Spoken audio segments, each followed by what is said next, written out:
Muy buenas noches. Nuevamente es un privilegio poder estudiar el capítulo 2 a los Hebreos. Esta carta extraordinaria, o más bien dicho, este escrito, esta enseñanza extraordinaria que Pablo dirigió a los judíos, a los hebreos. Ellos tenían un concepto del Mesías muy diferente, como estudiamos la semana pasada, a la realidad.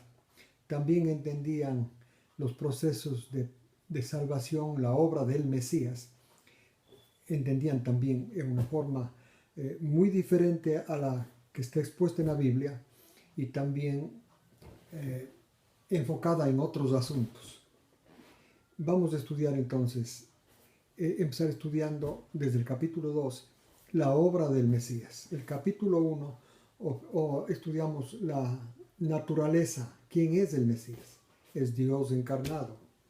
No es un ángel, es superior a un ángel. ¿Quién dice eso? Dios es el que dice eso. Dios le trata al Mesías como a Dios. Se dirige varias veces como a Dios. Lo llama Dios. Tu trono, Dios. Bueno, aquí entonces vamos a empezar a analizar la obra del Mesías, cómo Pablo explicó a los israelitas, a los hebreos, cómo explicó la obra del Mesías. Esto es muy interesante entender porque es diferente, es mucho más profunda y amplia que la forma como los gentiles entienden la obra del Mesías. Entonces vamos a leer del 1 al 4. Por esto debemos prestar muchísima más atención a lo que hemos oído para que no nos desviemos. Porque si las palabras habladas por los ángeles llegaron a tener fuerza de ley y toda transgresión e inatención recibió justa paga, ¿cómo huiremos nosotros si somos negligentes con una salvación tan grande? Lo que primero fue tomada de lo que habló el Señor Jesús, ¿no? Y fue repetida por los que la oyeron, por los que oyeron a Jesús. Además, Dios testificó junto con ellos, con los que oyeron a Jesús, con señales y portentos y prodigios diversos. También, asimismo, el Espíritu Santo, con sus dones, colaboró en la predicación de la salvación, en la explicación de la salvación. Entonces, el versículo 1 dice que hay que prestar mucho más atención después de leer el capítulo 1 y entender que el Mesías, Jesús, no es otra persona que Dios. Dios bajó a la tierra y entonces por esta razón debemos prestar muchísima atención, más de lo que antes prestábamos, a las enseñanzas del Mesías, para que no nos desviemos. Dice, si es que las palabras habladas, si recordamos que las palabras habladas por los ángeles llegaron a tener fuerza de ley, en primer lugar, y en segundo lugar, toda transgresión o inatención recibió un castigo. ¿Cómo iremos nosotros si somos negligentes de una salvación tan grande? Y entonces, esta salvación, dice en el versículo 3, primeramente fue explicada por el Señor Jesús. Luego fue repetida por los que le oyeron, los apóstoles, Pedro, Pablo. Luego, además, esta predicación de los apóstoles, de los primeros cristianos, Dios la acompañó dando testimonio de la veracidad de su predicación, de la predicación de ellos, con señales, milagros, portentos y también el Espíritu Santo dando los dones a estas personas, don de curación, don de evangelismo, estos dones que repartió el Espíritu Santo, colaboró en la predicación de lo que Jesús explicó. Esto podemos leer en el libro de los Hechos, están todos narrados estas obras que hizo el Espíritu Santo, Dios, y por supuesto los apóstoles, especialmente Pedro, pero sobre todo Pablo. Ahora, el versículo 5 hace una aclaración que el mundo futuro no subordinó a los ángeles, porque los judíos pensaban que el mundo futuro estaba subordinado para que los ángeles lo gobiernen. Sin embargo, vamos a entender más abajo que no es a los ángeles a quienes subordinó, les dio el encargo de gobernar el mundo futuro. Es a Jesús y a los creyentes. Y entonces el versículo 6, vamos a leer del 6, perdón, un momentito, vamos a leer del 6 al 9. Alguien aseguró en alguna parte de las Escrituras lo siguiente. Estoy leyendo el versículo 6, la traducción libre. ¿Qué es el hombre para que te acuerdes de él? ¿O el hijo del hombre para que le prestes atención? 7. Lo hiciste algo inferior a los ángeles. Lo coronaste de gloria y honor. 8. Todo lo subordinaste a sus pies. Y al someterlo todo a él, nada dejaste sin sujetarlo. Sin embargo, ahora todavía no vemos que todo le está subordinado a él. El 9. Pero vemos a Jesús, que fue hecho algo inferior a los ángeles, coronado de gloria y honor por haber padecido la muerte, recordando que por la gracia de Dios, Jesús llegó a morir en beneficio de todos. Comentemos los versículos. Alguien aseguró esto. No solamente está pues el comentario en el libro, en el capítulo 1 de los Hebreos, sino también en el libro de los Salmos. Hizo esta pregunta, me parece en el Salmo 19. ¿Qué es el hombre para que te acuerdes de él? ¿O el hijo del hombre para que le prestes atención? El salmista hacía la pregunta. La respuesta, la explicación de esta pregunta, de esto que está en el Salmo 19, es Jesús. Jesús está hablando de Jesús. El hijo del hombre, como vamos a ver más abajo, es Jesús.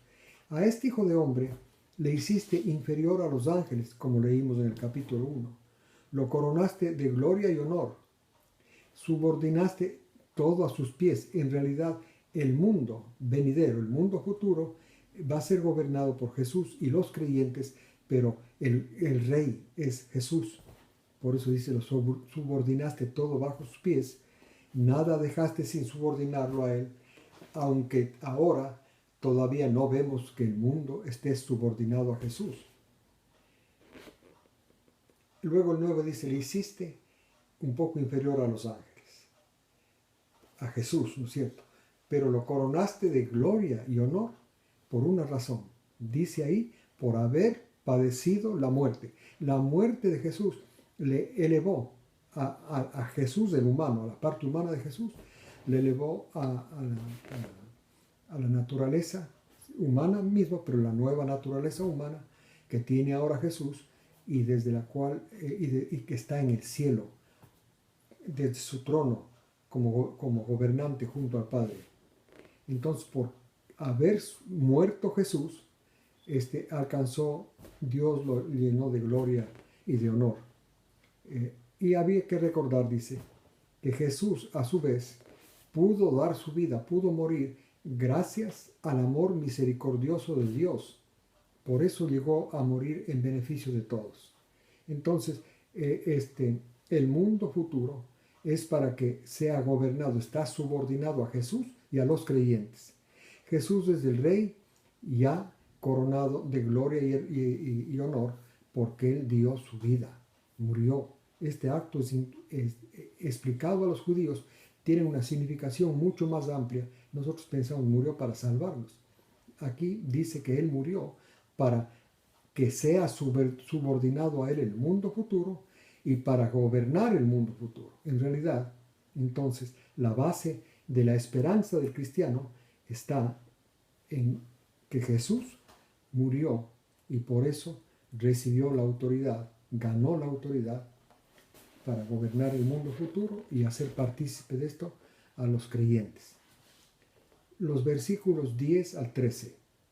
Es notorio, dice, que el Padre, por medio de quien es todo, y para quien es todo, y el que guiará muchos hijos a la gloria, le hizo perfecto al autor de la salvación, a Jesús, por medio de la aflicción. Jesús llegó a ser perfecto por medio de la aflicción. Hay que entender que Jesús nunca pecó, pero sin embargo, la perfección de todo hombre, incluyendo Jesús por supuesto, es llegar a revelar la gloria de Dios, que es su misericordia. Jesús llegó a revelar la gloria de Dios con plenitud en la cruz, porque ahí se ve el amor misericordioso, increíblemente grande, abnegado de Dios del Padre por los hombres. En ese acto llegó a ser Jesús perfeccionado. Pero, repito, como dice la Escritura, fue necesario que el Padre le haga vivir ese sufrimiento. ¿Pueden ustedes imaginar el sufrimiento que habrá causado a Jesús el ser clavado? ¿Pueden ustedes imaginar ese dolor? Ser colgado en una cruz. Es un sufrimiento increíble. La muerte realmente fue el fin de ese sufrimiento espantoso, pero estuvo varias horas ahí. Ese sufrimiento le sirvió a Jesús para poder, al mismo tiempo que sufría, mostrar hasta qué extremo puede llegar el amor misericordioso y abnegado de Dios por los hombres. Y entonces, en el versículo 11 dice, entonces el que santifica y los santificados son uno. Por este motivo no siente vergüenza de llamarlos hermanos. Aquí, el que santifica es el Mesías. ¿A quién? A los de la fe. Y los santificados son los de la fe. Estos dos, el Mesías y los creyentes, son uno, dice aquí. Son uno, forman una unidad. Por este motivo, Jesús no siente vergüenza de llamarlos a los creyentes hermanos. Y aquí respalda con algunos versículos del Antiguo Testamento, en el versículo 12, diciendo lo que el Mesías decía de sus hermanos, de los creyentes, de usted, de mí, diciendo, anunciaré tu nombre a mis hermanos y en medio de la asamblea te cantaré himnos. Y el 13, y otra vez, vivo confiando en ti. Y otra vez, aquí estoy yo, hablándole Dios al Padre, ¿no? Perdón, hablando Jesús a Dios del Padre, dice, aquí estoy yo y los hijos que Dios me ha dado. Estos hijos que Dios me ha dado, en las palabras de Jesús, son los creyentes. Entonces, miren, Jesús y los creyentes son uno, por eso los llama hermanos. Tienen un Padre común y por eso vamos a entender la explicación. Este hermano mayor murió, padeció y fue perfeccionado. Y al ser perfeccionado el hermano mayor, que es como la cabeza, fue perfeccionada todos los creyentes de todas las edades. Porque el que santifica, el Mesías, y los santificados son uno, una unidad. Y entonces por eso los llama hermanos. Entonces cuando usted llame hermano a otro creyente, lo que está diciendo es que es hermano del Mesías, y el Mesías padeció para perfeccionarlo también a usted, porque cuando fue perfeccionado el Mesías, la cabeza, el hermano mayor, fue perfeccionada toda esa familia, toda su familia, los creyentes. En realidad, entonces, lo que quiere decir es que los creyentes van a llegar, igual que Jesús, a mostrar el amor abnegado del Padre. Ellos también en su vida van a llegar a mostrar el amor abnegado de Dios, la misericordia. No necesariamente en la cruz, pero en otras circunstancias de la vida. Pero ese es el papel, el objetivo en esta tierra de los seres humanos, de los creyentes. Y entonces, hemos explicado, esto está explicando Pablo a los hebreos. Para ellos el sentido hermano no es lo mismo que para el gentil. En las iglesias gentiles soy hermano, hermano, sin dar mayor significación a lo que esto ocurre. Pero para los judíos, este es el significado de hermano. Hermano mayor, cabeza. Estos hermanos, Jesús y los creyentes, repito, forman una unidad. Entonces, por esto podemos entender los versículos 14 y 15. Así, pues, dado ya que los hijos participan de la carne y de la sangre, de manera semejante también Él participó de ellos, a fin de que por medio de la muerte, hacer inefectivo, inoperante, al que tenía el poder de la muerte, esto es el diablo. y liberar así a los que tenían miedo a la muerte y que estaban obligados a ser esclavos del diablo toda su vida. Entonces Jesús tuvo que hacerse hombre, es la explicación que se le da a los hebreos, por una razón sencilla. Primeramente, él estaba obligado, porque es hermano. Los hermanos, para ser hermanos, tienen que haber heredado de sus padres la misma sangre y las mismas características físicas. Por esto es lo que dice Jesús, se hizo semejante a nosotros. No es igual por la razón que él también es Dios, pero su naturaleza divina estaba inactivada. Y entonces lo que prevalecía en él era la naturaleza humana, lo que le hacía a Jesús semejante, muy semejante a sus discípulos. Heredaron ambos la misma herencia, la herencia de Adán.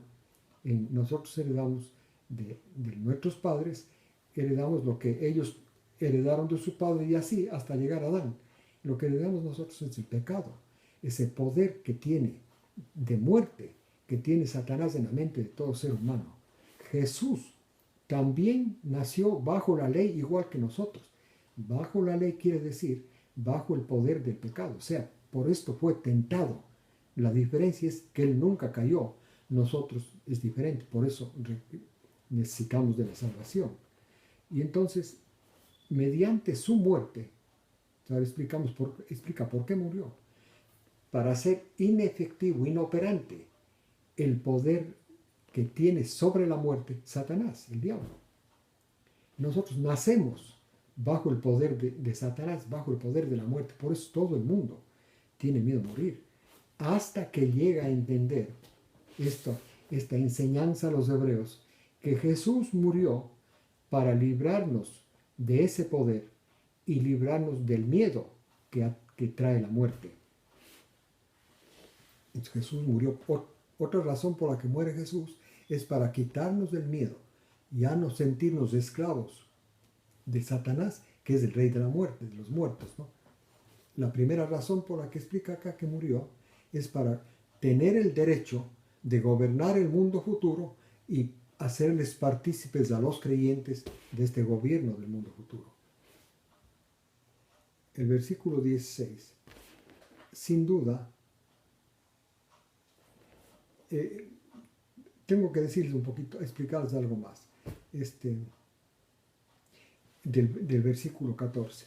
Cuando él participa de la sangre y de la carne, lo hace en calidad igual que los demás habían recibido la misma herencia. Él recibió esa herencia. Repito, él nació bajo la ley, quiere decir bajo el poder de Satanás. Por eso lo tentó, como ser humano le tentó. Si no hubiera habido posibilidad de que él caiga en una tentación, las tentaciones no tenían ningún sentido. Ya no era semejante a nosotros, porque en nosotros las tentaciones tienen sentido. Pero Jesús, a diferencia nuestra, repito, con énfasis, nunca pecó. Pero el punto es que se hizo semejante a nosotros. Entonces, cuando Él muere, nos libra del poder de Satanás. Y el poder de Satanás, escúchenme bien por favor, es la ley. Ustedes pueden leer en 1 Corintios 15, 56, 57. A través de eso ejerce Satanás el poder. Y entonces, y así liberó a los que temían miedo a la muerte y vivían como esclavos. Los creyentes ya no tienen miedo a la muerte, porque saben que caminó su hermano mayor por ese trayecto, por ese camino, y ellos también, no es que llegan su fin en la muerte. Su hermano mayor salió de la tumba, así también ellos van a salir de la tumba, pierden el miedo a la muerte. El versículo 16 hace una aclaración, dice, sin duda, o sea, hay que tener claro, hay que notar que Jesús no rescata a los ángeles, sino rescata a los descendientes de Abraham, a los de la fe. Rescata de que del poder de Satanás, esto que acabamos de leer, el poder que él tiene sobre los seres humanos por el miedo a la muerte. Jesús venció con su muerte. Los versículos 17 y 18. Por esta razón, Jesús tenía la obligación, por esta razón, de ser semejante a sus hermanos en todo. Esto es lo que les acabo de explicar hace un momento, que Jesús nació bajo la ley, igual que todo ser humano. Por eso dice, tenía que ser semejante en todo, para poder llegar a ser misericordioso y fiel sumo sacerdote ante Dios, para hacer propiciación por los pecados del pueblo. Entonces Jesús muere para hacer propiciación por los pecados del pueblo. Recuerden que antes de ser clavado en la cruz, Jesús recibió los pecados de la humanidad. Dios el Padre le puso esos pecados a Jesús. Esto leemos en Isaías 53:6 y en Primera de Pedro 2:24, que Jesús subió con los pecados de la humanidad a la cruz, o sea, antes de ser clavado. Y entonces Él murió bajo la fuerza de las tentaciones que los pecados de la humanidad provocaron en Jesús, pero aún así Él no pecó. Se mantuvo fiel a la fe. Esta es a la misión que el Padre le dio. Y llegó a ser sumo sacerdote fiel ante Dios para poder expiar, hacer propiciación por los pecados. Esto es para convencernos a nosotros, no al Padre, hermanos, a nosotros, que Él como nuestro hermano mayor, murió como nuestra cabeza, de tal forma que en su muerte nosotros morimos. Por esto leemos en 2 Corintios 5:17 esto. Hemos muerto en Jesús, porque Él es nuestra cabeza mayor, nuestro hermano mayor, ¿no? Por eso leímos que somos uno. Y entonces hizo la propiciación, o sea, presenta, nos convence de que en su muerte Él llevó nuestros pecados y acabó con el problema del pecado en nuestra vida. Nos convence hasta llegar a aceptar este perdón de Dios. Cuando llegamos a aceptar el perdón de Dios, hemos entrado realmente en el camino de la salvación. Yo les invito a que ustedes reflexionen esto y acepten el perdón de Dios. No necesitan confesar sus pecados, porque ninguno de nosotros está en capacidad de confesar los pecados, porque ya no tiene sentido. Esos pecados Dios el Padre ya los puso en Jesús hace 2000 años y subió a la cruz y murió y acabó con el problema del pecado. Entonces el 18 dice, porque en lo que sufrió, siendo tentado, es poderoso para socorrer, para aliviar a los que son tentados. Aquí vale la pena decir esto, hermanos. La tentación nunca se vence tratando de vencer la transgresión posible de la ley, porque es la tentación, ¿no? A que rompamos los 10 mandamientos. Toda tentación está ahí. Nunca se vence la tentación. Cualquiera de ustedes habrá tenido esa experiencia. La tentación se vence, como leemos en 1 de Juan 5:3 o 4, dice, por la fe. El mundo quiere decir este complejo del pecado de Satanás y lo que nos rodea, ¿no? Nuestra fe vence al mundo. Jesús venció las tentaciones, no tratando de guardar los 10 mandamientos. Él los guardó cuando estaba en la cruz. Me estoy refiriendo. Con la fe los venció. Con la fe se vence el pecado. Y la fe consiste en recordar que nuestro hermano mayor fue circuncidado. ¿Para qué? Para que la porfía natural humana ceda. Fue bautizado. Nosotros fuimos bautizados en su muerte para ser partícipes de la muerte de Jesús. Luego, estamos crucificados con Jesús. Eso dice Gálatas 2:20, Romanos 6:6. Hemos muerto con Jesús. Y hemos resucitado con Jesús, como leemos en Efesios 2. Y entonces, a la tentación se le vence con la fe. ¿Qué es la fe? La fe es tener presente la historia de Jesús, que Él, como nuestro hermano mayor, abrió la página de la salvación para nosotros, para que solamente seamos, aceptemos esa historia como nuestra historia, porque formamos uno con el Mesías. Esto leímos esta mañana, hace un momento. Esto es todo. Les agradecemos su atención y esperamos que nos acompañen la próxima semana y que Dios los bendiga a todos ustedes. Gracias.